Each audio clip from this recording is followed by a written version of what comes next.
Like I said, we're going to talk a little bit about C.L.U.E reports, what they mean, and just kind of go into some details and then open it up to any questions that you guys may have.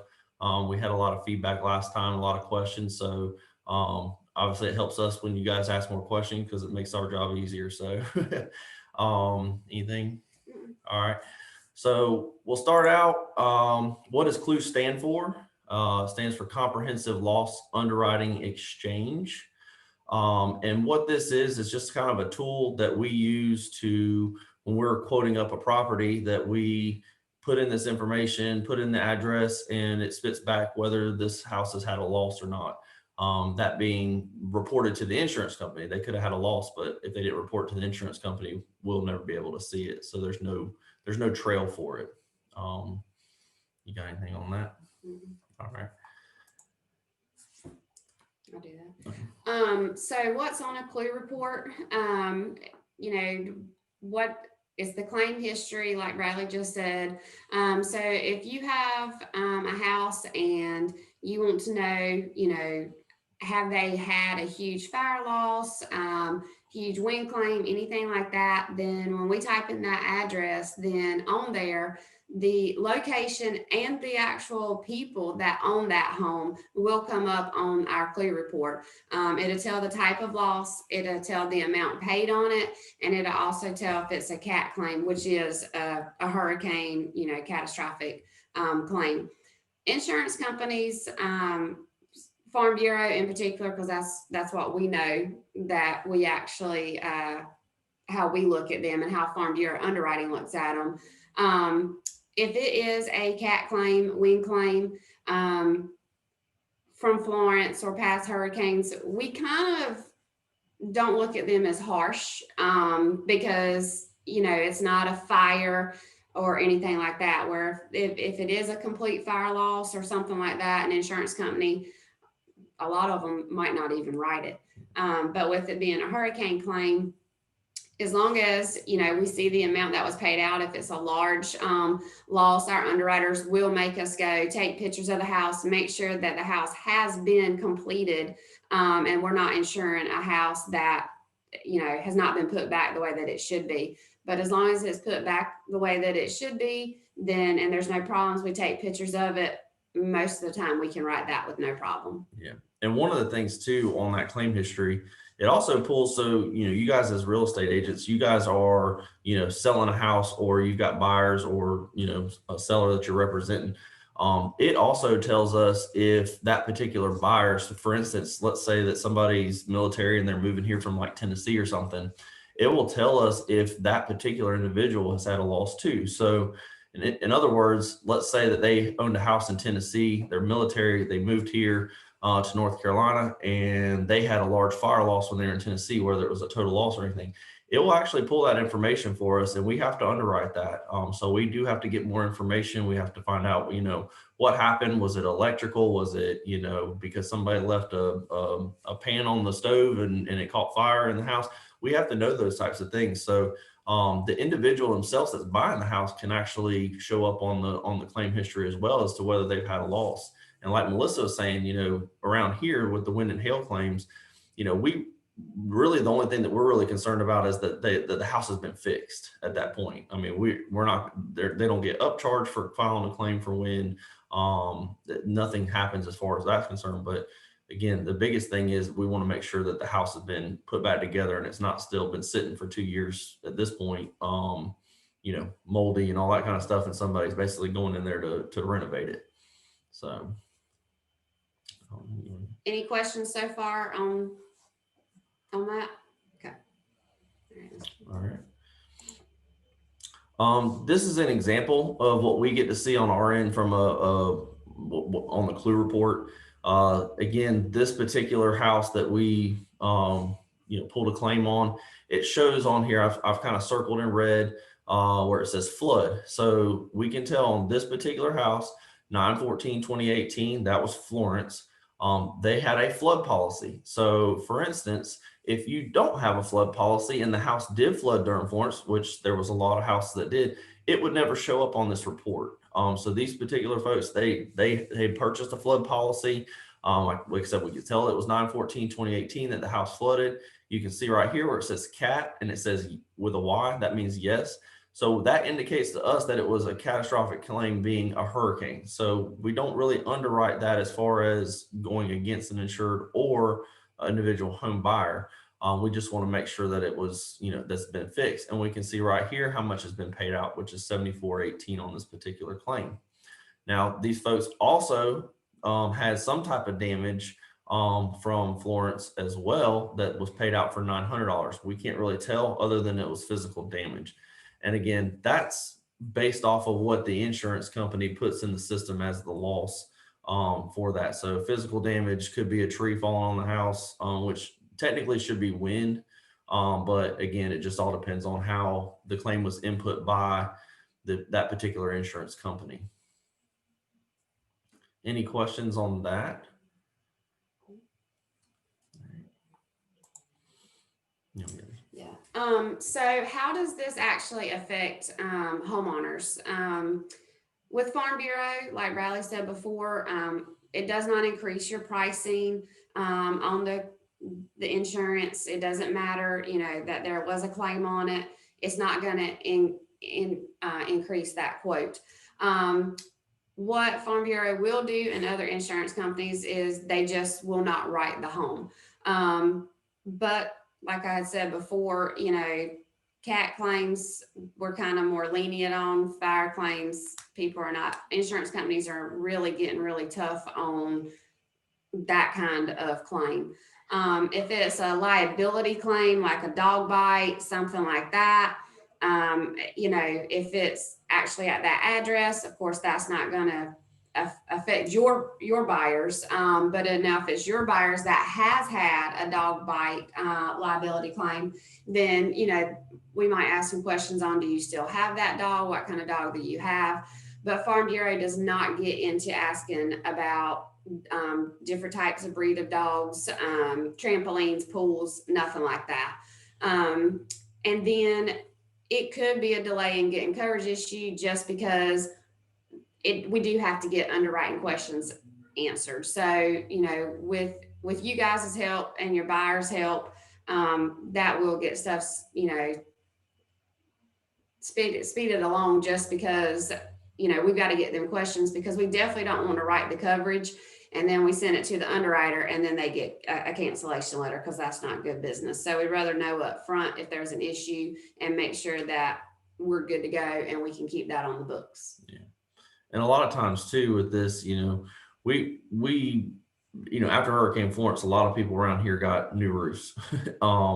So one of the things that we do look at is, the roofs on these houses, because if, XYZ insurance company that the seller had at the time only paid to do like a patch job and that's all they did, and you can tell clearly that they've got different shingles on the roof, that can actually pose an issue sometimes, depending on how well it was put back together, how much of a patch job it is, because most any insurance company is not going to like that. I actually had a buddy of mine that lives out in Moorhead recently, that he just bought this brand new house a month ago, and the insurance company he went with is already coming off of his insurance policy, because they had a guy go do a ride by and take a picture of it and saw that he had patched up job. Well, we were able to, I was able to talk with him, and he's planning on getting a new roof anyway, but he ended up having to move. He moved his insurance to me because he's like, I forgot you were in insurance, but hey, can you help me out?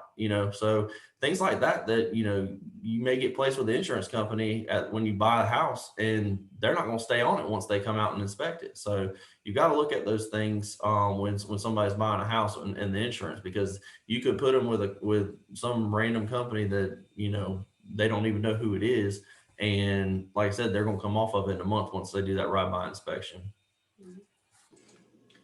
We did have a question in the chat. What about unpaid claims? Does that affect other possible claims? There is a question in the underwriting that asks is that if there's any unpaid or unpaid claims, or or if something's in litigation or something along those lines. Yes, the answer is yes, that it can. I guess for realtors and y'all's sense,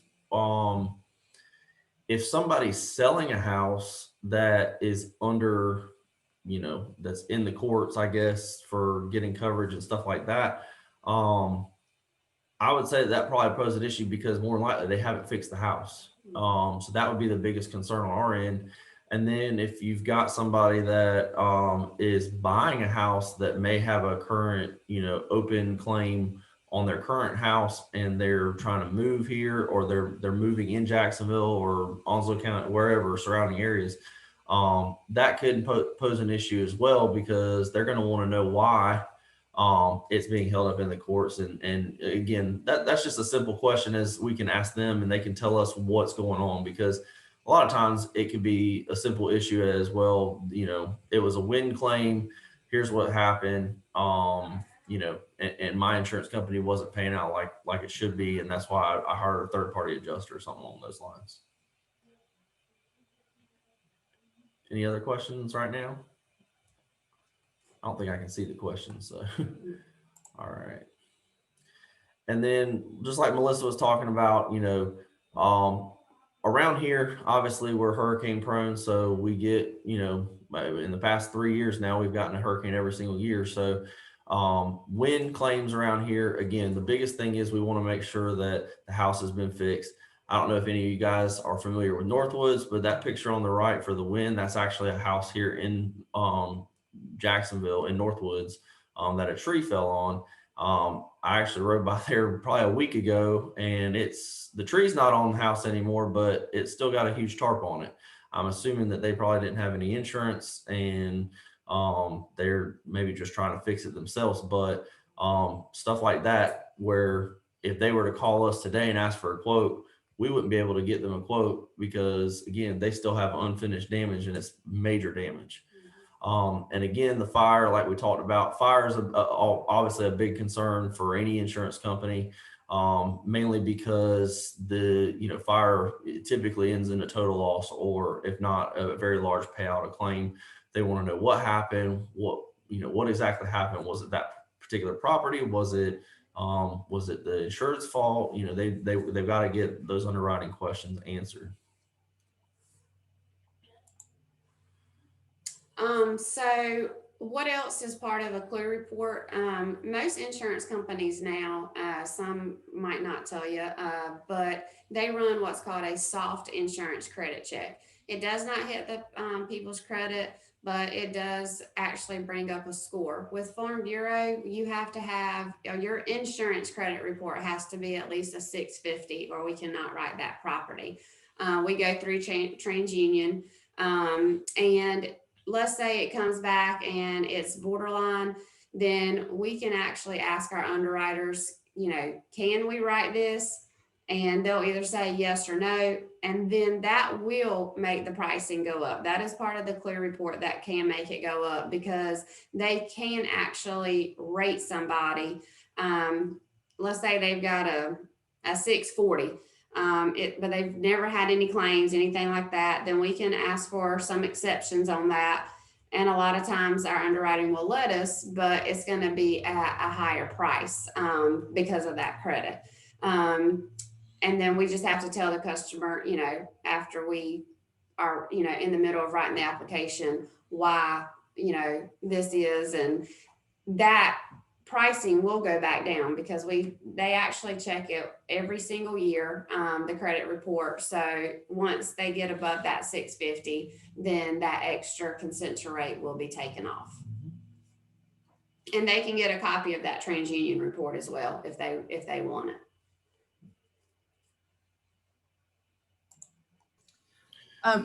Sorry, we did have one more question in the chat. She says there's a house on the market right now with 26-year-old roof. There's no leaking but brittle shingles. Would you guys be able to write that? You said brittle shingles? Yes. I mean, it would be tough. I mean, we'd have to really look at it. We'd probably even have to send it to our underwriters for approval. Not being able to see it up front, but a lot of times like that too, if we do write it, then the underwriters say, okay, well, they have X amount of time. They have 60 days to replace that roof, or we will cancel them. Yeah. So sometimes if that's the only thing that's wrong with the house, it's a nice house, the buyers are going to say, look, we are going to replace this just as soon as we close on it. Then we take the pictures of it like it is. And then as soon as the roof gets done, then we go take the pictures and we send it to the underwriter and you're good to go. I've had some like that. Yeah. And a lot of times too, if for instance, the buyer knows that that it's got that, and they know that they're going to replace the roof, and they're like, hey, when we get settled in, we're going to replace this roof in 3 months or within 3 months. We can let our insurance company know. They're probably going to ask us to follow up after 3 months to make sure that it was done and send pictures. But yes, we can. The answer is yes, we can do it. It just all depends on what's going to play out. If they're going to move in the house and have no chance of fixing the roof, and they have no, they're like, no, we're not going to do anything to it, we're probably not going to be able to do it.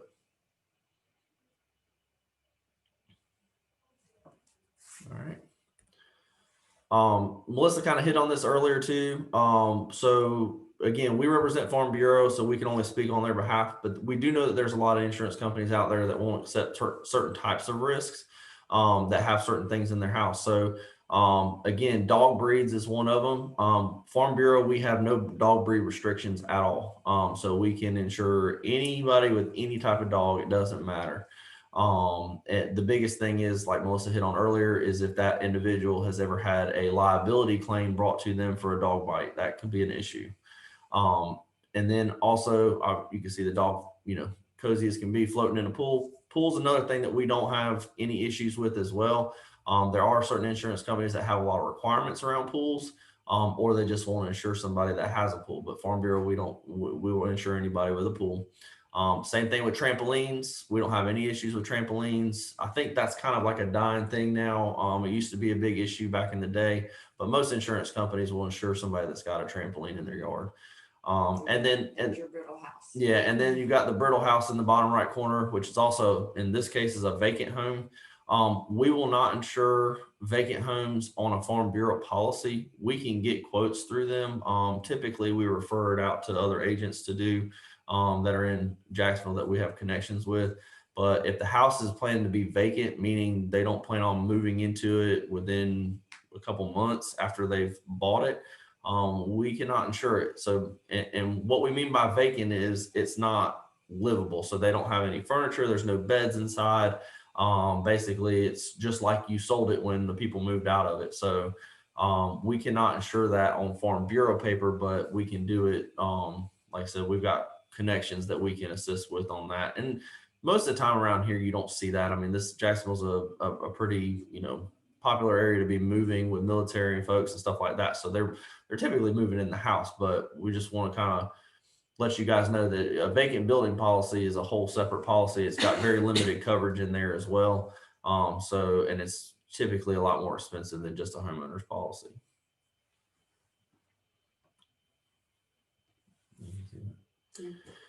And that's basically it for the actual C.L.U.E report itself. If you're interested in, you want to get quotes from us, there's our emails. We work with realtors and mortgage companies all the time. And the easiest thing to do is just email us the name of your client and the address, and then we will shoot a quote back to you. And then if you got any questions or they've got any questions, then we'll be glad to answer any of that for you. And then if you've got any questions about the actual C.L.U.E report, when we actually do a quote, we do not run the C.L.U.E report then for an actual quote. When we run the C.L.U.E report is if you email us back or call us back, or your buyer calls us back and say, hey, we want to go with you, then that's when we actually do the application, get their social security numbers and all that. Because just to get a quote, we don't ask for social security numbers or anything like that. We're just doing the quote on the house so they kind of know, what their insurance is going to be. Yeah. But if you guys as real estate agents have like concerns about that particular property, as whether it had claims or anything like that, when we're quoting it, we can run the C.L.U.E report. We just got to get the person's date of birth. Is the main thing that's buying the house. So once we get that, we can run the C.L.U.E report. And if you've got any suspicions on that particular property, we've had real estate agents reach out to us before, asking us, hey, does this house have any claims? we were kind of concerned about what we saw when we were doing the walkthrough inspection type thing. So by all means, reach out to us. We'll be glad to help you with that as well. And again, Melissa and I are very quick to turn around quotes. We typically turn around within less than 24 hours, if not the same day, depending on what time of the day you send it to us. So like I said, feel free to send us an email. It's that quick to just get a quote with us. So, and then any questions? We did have one in the chat box. Is there a resource for us to pull CLUE reports ourselves, or is it just the insurance companies that can do it? I think it's just insurance companies. There's a program that we're set up with. Well, there's two programs that we're set up with. Our regular quote system will allow us to pull it. There's another program that we use. But as far as I know, you have to be a registered insurance agent to be subscribed to that, which is the IX website. As far as I know, I mean, I've never done any research outside of whether you can get subscribed to it, but I'm pretty sure that you have to be a licensed insurance agent to be able to register for any of those websites. Okay. Would you please talk about repetitive loss? Does repetitive loss pertain to flood and wind and hail? So wind and hail, not so much, because again, you can't control the amount of hurricanes that come into Eastern North Carolina. Flood, yes. So flood, what is it? I think it's two or more claims within a 10-year period will actually affect your rates significantly. It'll kick you out of basically the National Flood Program, and you've got to go through FEMA. So our private insurance company, and the rates are going to be usually very high. So repetitive losses on flood are definitely not good. Again, we know that and the one thing on flood, I will mention this. So we keep referring to, the buyer and the seller. Flood, the repetitive loss part on a flood policy is specific to the property. It doesn't matter who owned it. So in a 10-year period, it could have had 5 different owners. It's specific to that property, and the National Flood Program has a database where we can search to see if that particular property's had a flood claim in the past. And if it's had 2 or more, we can't write it through our standard flood program. So it is an issue on flood for sure. And that's not just with Farm Bureau. That's with any insurance company. All insurance companies, they go through the National Flood Insurance Program. They control everything. The individual companies do not. So it doesn't matter if you get a quote from Farm Bureau and then you go get a quote from State Farm. As long as they've quoted it the same, they're going to quote it through the National Flood Insurance Program. It's going to be the exact same price. That's just how flood is. But that's also why you can also transfer flood policies. If a seller has a current flood policy, the buyer can actually assume that flood policy as long as they're with the National Flood Insurance Program. But if they're in a COBRA zone or they are on that repetitive loss list, the flood program will not write them. So then they have to go through a private company. One of those companies that we send them to is Sneads Ferry Insurance. I know that they do have, a flood company that will write through a private sector. And really that a standard insurance company can't write it if it's in a COBRA zone or if it's on the repetitive loss list. And for you guys as real estate agents, I'm sure that you've dealt with a property that you've got to get an elevation certificate on. That's probably one of the hardest things to do on a very old property that may have, like, for instance, if you've had somebody that's lived in their house since 1990 and they've been in that house ever since, they're in a flood zone. They had an elevation certificate done back in 1989, right before they bought the property, or 1990. And who the heck knows who has that elevation certificate anymore, right? It's not easy to find unless the insurance agent that wrote the flood policy for them has it somewhere in their files. You may never be able to find that thing. So one of the things that makes it a whole lot easier is to assume the flood policy for the seller, or the buyer. that they can assume the policy from the current owner. They would have to write it with the same insurance company at the time, but then when it renews, they can switch it to whoever they want. And I just had a personal experience with this, and the flood zones changing in Onslow County this past June. So I bought a piece of property in Sneed's Ferry. It was in an AE zone. Well, then in June, it changed to a VE zone. So if I quoted it myself and just wrote a brand new flood policy, it was going to be double the price. So what I ended up doing was I assumed the seller's policy, and it stayed the lower premium because it was basically like grandfathered in as the AE with that company. So, and since it's with the National Flood Insurance Program, it was with Progressive right now. So I was able to get in contact with them. The seller signed, I signed, so I assumed their policy. And then when it comes up for actual renewal in January, that's when I can change it over to Farm Bureau. But that saved me about $2,500 per year, assuming they're what they had instead of getting a brand new policy since June 1st. And that flood zone had changed. So y'all might run into a lot of that when you are buying and selling houses right now because of the flood zone changes that happened June 1st. Yeah, and I'm sure you guys are familiar with that, the map revisions back in June. Like I said, that's caused an issue for current owners and stuff like that that were not originally in a flood zone, but now are. Of course, their mortgage companies requiring them to have flood insurance, so they're having to get it. And luckily, you know, that it's still in a time, the window that they can get the flood insurance policy without having to get the elevation certificate, and they can get it with the rating for the non high hazard zone, which is an X zone. So luckily, they can still get those rates and get grandfathered in right now during that transition period. Okay, we have one more. If you saw a flood or fire claim, do you disclose that to the buyer?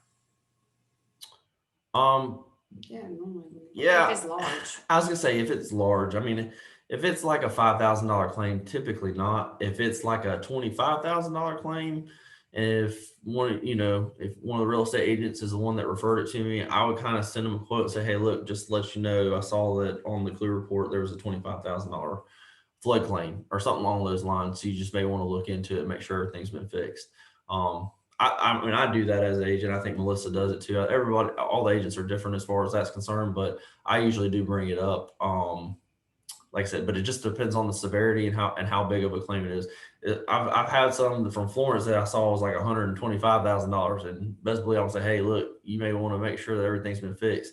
And they sometimes, a lot of times you can tell on realtor.com if it's been updated, you know, because $125,000 claim, basically they probably had a whole like gut inside, you know, everything's been remodeled. So, but yeah, we usually bring it up.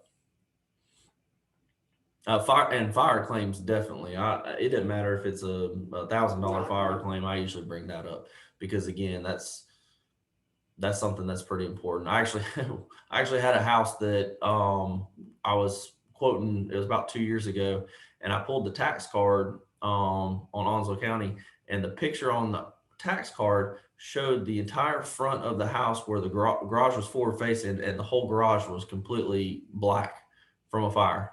And that's the tax record picture. So I didn't have to pull a C.L.U.E report to know that there was a fire loss. So we, you know, I made sure that everything had been fixed. You could tell from the pictures that everything had been fixed. And luckily it was just a garage fire, and it didn't, you know, reach into the house. So it wasn't too bad of a claim.